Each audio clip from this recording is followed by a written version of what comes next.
Windows 11 was released on October 5th, 2021. Microsoft recommends that you wait until you're notified through Windows Update that the upgrade is ready for your PC. But you can always follow these steps to upgrade anyway. Go to this website, which we will link in the description below. This method is for upgrading through Windows 10. Before installing, use PC Health Check app to confirm your device meets the minimum system requirements for Windows 11.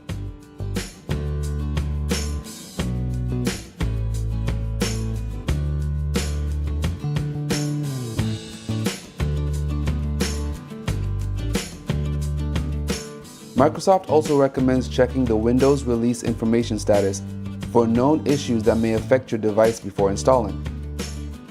To upgrade a Windows 10 PC to Windows 11, click Download Now. Then, open the installer and agree to the license terms to install. Wait for the installation assistant to finish downloading and installing, then restart your computer. Your computer will upgrade to Windows 11 after restarting.